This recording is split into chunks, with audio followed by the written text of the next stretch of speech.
Doctor Mohan Varghese, ഒരു രണ്ടാം നയതന്ത്ര നീക്കത്തിലേക്കാണോ ഭാരതം കടന്നിരിക്കുന്നത്? കാരണം പാകിസ്ഥാനെ ഒറ്റപ്പെടുത്തുക എന്നുള്ളത് പരമപ്രധാനമായ ലക്ഷ്യമാണ്. പാകിസ്ഥാൻ ഭീകരവാദം പ്രോത്സാഹിപ്പിക്കുന്നുള്ളത് അതുകൊണ്ട് തന്നെ നിലവിൽ ഇപ്പോൾ പാകിസ്ഥാന് ലഭ്യമാകുന്ന ധനസഹായങ്ങൾക്ക് ഒരു അറുതി വരുത്തുക. കാരണം പാകിസ്ഥാൻ അത് അവരുടെ പൗരന്മാരുടെ ഗുണത്തിനല്ല ഉപയോഗിക്കുന്നത് എന്നുള്ളത് വ്യക്തമായിട്ടുണ്ട്. അതുകൊണ്ട് അടുത്ത ഘട്ടത്തിലേക്കാണോ ഭാരതം ലോക ബാങ്കിനെയും നാണ്യനിധിയെയും ഒക്കെ സമീപിക്കുന്നതിലൂടെ വ്യക്തമാകുന്നത്? തലങ്ങളിലുള്ള നയതന്ത്ര നീക്കങ്ങളാണ് ഭാരതം ഇപ്പോൾ പ്രയോഗിച്ചുകൊണ്ടിരിക്കുന്നത്.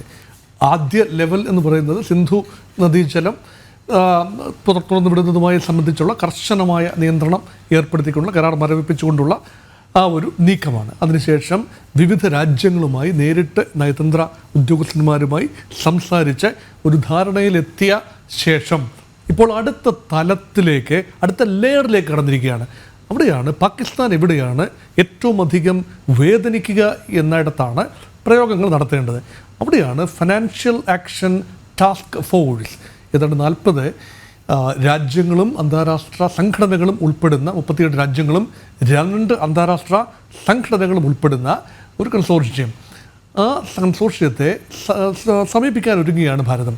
അതിനർത്ഥം എന്ന് പറഞ്ഞാൽ IMF വേൾഡ് ബാങ്കും ഒക്കെ നൽകുന്ന ലോൺ വൻതോതിൽ ഡൈവേർട്ട് ചെയ്ത് ഭീകരതയെ സഹായിക്കാനായി പാകിസ്ഥാൻ ഉപയോഗിക്കുന്നു എന്ന് ഇന്ത്യ തെളിവുകൾ സഹിതം ആ സമിതിക്ക് മുന്നിൽ ഹാജരാക്കിയാൽ പാകിസ്ഥാന് തുടർന്നുള്ള സഹായം ലഭ്യമാവില്ല. അതുമാത്രമല്ല, പാകിസ്ഥാനെ ഗ്രേ ലിസ്റ്റിൽ, കരിമ്പട്ടിക എന്ന് വേണമെങ്കിൽ പറയാം, ഗ്രേ ലിസ്റ്റിൽ പെടുത്തിയ ഒരു പാരമ്പര്യമുണ്ട്. മുൻകാലങ്ങളിൽ 2018-നും 2022-നും ഇടയ്ക്കുള്ള സമയത്ത് പാകിസ്ഥാൻ ഗ്രേ ലിസ്റ്റിലായിരുന്നു. അതുകൊണ്ട് അതായത് വകമാറ്റി ചെലവഴിക്കുക, ഡൈവേർട്ട് ചെയ്യുക, അതുപോലെ മറ്റ് രാജ്യത്തിൻ്റെ ആഭ്യന്തര കാര്യങ്ങളിൽ ഇടപെടാൻ വേണ്ടി ഉപയോഗിക്കുക, അങ്ങനെയൊക്കെയുള്ള കാര്യങ്ങൾക്കാണ് ഈ ഗ്രേ ലിസ്റ്റ് ബാധകമാക്കുക. അപ്പോൾ ഇപ്പോൾ പാകിസ്ഥാൻ ഒരു ബെയിൽ ഔട്ട് പാക്കേജിൻ്റെ മധ്യത്തിലാണ്. IMFൻ്റെ ഒരു $7 ബില്യൺ ബെയിൽ ഔട്ട്. അപ്പോൾ ഈ $7 ബില്യൺ സഹായം പാകിസ്ഥാൻ അത്യന്താപേക്ഷിതമാണ്. കാരണം കഴിഞ്ഞ വർഷം നമുക്കറിയാമല്ലോ, കഴിഞ്ഞ വർഷം 2023-ലും 2024-ലും പാകിസ്ഥാൻ അനുഭവിച്ച സാമ്പത്തിക അരാജകത്വം, ഭരണമാറ്റമുണ്ടായി, ഇക്കോണമി താഴെ പോയി, വലിയ തോതിലുള്ള നാണ്യപ്പെരുപ്പമുണ്ടായി, അഷ്ടിക വകയില്ലാത്ത രാജ്യമായി പാകിസ്ഥാൻ മാറി. അടവശിഷ്ട നില തീർത്തും പരിതാപകരമായ അവസ്ഥയിലായി. ഇതെല്ലാം ഇതിന് ഒരു ഉത്തേജന നടപടികൾ എന്നുള്ള നിലയിൽ വലിയ തോതിൽ പണം പമ്പ് ചെയ്യേണ്ടതുണ്ട്. അന്താരാഷ്ട്ര നാണയനിധിയാണ് ഈ $7 ബില്യൺ സഹായ പദ്ധതി, അത് തിരിച്ചടക്കേണ്ടതുമാണ്. അതുപോലെ വേൾഡ് ബാങ്കിൻ്റെ ഡെവലപ്മെൻറ്റ് പ്രോജക്ട്സ് ഉണ്ട്. അത് ദീർഘകാല അടിസ്ഥാനത്തിൽ ചെറിയ പലിശ മാത്രം ഈടാക്കിക്കൊണ്ട് തിരിച്ചടക്കേണ്ട പദ്ധതികളാണ്. ഇതെല്ലാം ഒരു കൈകൊണ്ട് വാങ്ങിയെടുക്കുകയും മറ്റേ കൈകൊണ്ട് ഭീകരന്മാരെ കൈയയച്ച് സഹായിച്ച് അയൽ രാജ്യത്തിൻ്റെ ആഭ്യന്തര സുരക്ഷ അട്ടിമറിക്കുന്ന നിലപാടുകൾ എടുക്കുമ്പോൾ ഇവിടെ അക്കൗണ്ടബിലിറ്റി ഉണ്ടാകണം. ഡോണർ ഏജൻസീസ് ഉണർന്ന് പ്രവർത്തിക്കേണ്ടതുണ്ട്. അതുകൊണ്ടാണ് ഇന്ത്യ ഇപ്പോൾ പാകിസ്ഥാന് നേരെ ആ ഒരു ആയുധം ഇതൊരു ആയുധം എന്ന നിലയിലല്ല, ഇതൊരു പുട്ടിങ് തിങ്സ് ഇൻ ഓർഡർ എന്ന് മാത്രം കരുതിയാൽ മതി. കഴിഞ്ഞ സ്വാതന്ത്ര്യാനന്തരം പാകിസ്ഥാൻ 24-ാം പ്രാവശ്യമാണ് ഒരു ബെയിൽ ഔട്ട് പാക്കേജിലേക്ക് പോകുന്നത്. ഇനിയും അത് സംഭവിക്കാനുള്ള സാധ്യതയുണ്ട്. അതുകൊണ്ട് ഇത് എത്ര കാലം ഇങ്ങനെ മുന്നോട്ട് പോകാനാവും?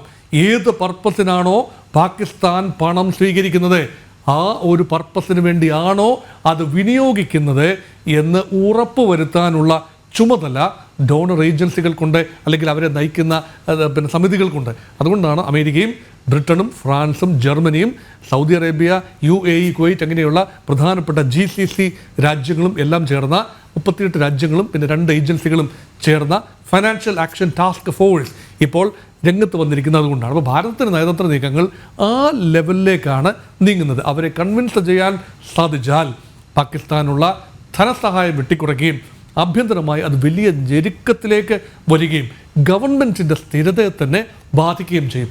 നമ്മളൊക്കെ ഒരു സർജിക്കൽ സ്ട്രൈക്ക് എന്നുള്ള പരിമിതമായ അർത്ഥത്തിൽ മാത്രമാണ് പാകിസ്ഥാനെതിരെയുള്ള നടപടി, അല്ലെങ്കിൽ ഏതെങ്കിലും ഒരു ആക്രമണം നടത്തുക, ചെറിയ നാശനഷ്ടങ്ങൾ ഉണ്ടാക്കുക, അങ്ങനെ പരിഹാരമാകാം. ഒക്കില്ല, സാധിക്കില്ല. പാകിസ്ഥാന് വേദനിക്കണം. വേദനിച്ചെങ്കിൽ മാത്രമേ സ്വയം തിരിച്ചറിവുണ്ടാകൂ. ഒരു ഇൻട്രോസ്പെക്ഷൻ നടത്തേണ്ടതുണ്ട്. തങ്ങൾ നാളിതുവരെ ചെയ്തുകൊണ്ടിരുന്നത് ശരിയോ? ഇവിടെ ആവശ്യത്തിലധികം പ്രശ്നങ്ങൾ പാകിസ്ഥാനുള്ളിലുണ്ട്. അപ്പോൾ പിന്നെ അയൽ രാജ്യത്തിനെ ഡീസ്റ്റെബിലൈസ് ചെയ്യാൻ പണവും പിന്നെ മറ്റ് സംവിധാനങ്ങളും ഉപയോഗിക്കുന്നതിൻ്റെ നൈതികത സ്വന്തം ജനത തിരിച്ചറിയണം. പാകിസ്ഥാൻ സൈന്യത്തിൻ്റെ അവസരവാദപരമായ നിലപാട് ജനം തിരിച്ചറിയണം.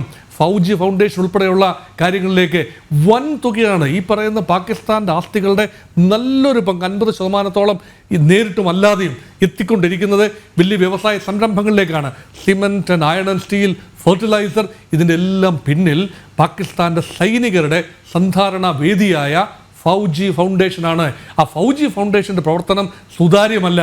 അതുകൊണ്ട് ഒരുപാട് ചെക്കേർഡ് പാസ്റ്റുള്ളൊരു സംഘടനയാണത്. അതുകൊണ്ടാണ് ജനങ്ങൾ പൊറുതിമുട്ടിയിരിക്കുകയാണ്. ഇപ്പം തന്നെ ഇതം പ്രഥമമായിട്ടാണ് കഴിഞ്ഞ വർഷം പാകിസ്ഥാൻ സൈന്യത്തിൻ്റെ താവളങ്ങൾക്ക് നേരെ, സൈനിക ആസ്ഥാനത്തിന് നേരെ പൊതുജന പ്രക്ഷോഭം കഴിഞ്ഞ വർഷം ഉണ്ടായി. അതുകൊണ്ട് ജനം സൈന്യത്തിന് നേരെ തിരിയുക എന്നത് കെട്ടുകേൾവില്ലാത്ത കാര്യമാണ്. അങ്ങനെയൊക്കെ സംഭവിക്കണമെങ്കിൽ പാകിസ്ഥാൻ ആഭ്യന്തരമായ സംവിധാനം, സാമ്പത്തിക അവസ്ഥ പരിതാപകരമായിരിക്കണം. അതിലേക്ക് കൂടി വെളിച്ചം വീശുന്ന രീതിയിലുള്ള നടപടികളാണ് ഭാരതം ഇപ്പോൾ നയതന്ത്ര തലത്തിൽ സ്വീകരിക്കുന്നത്.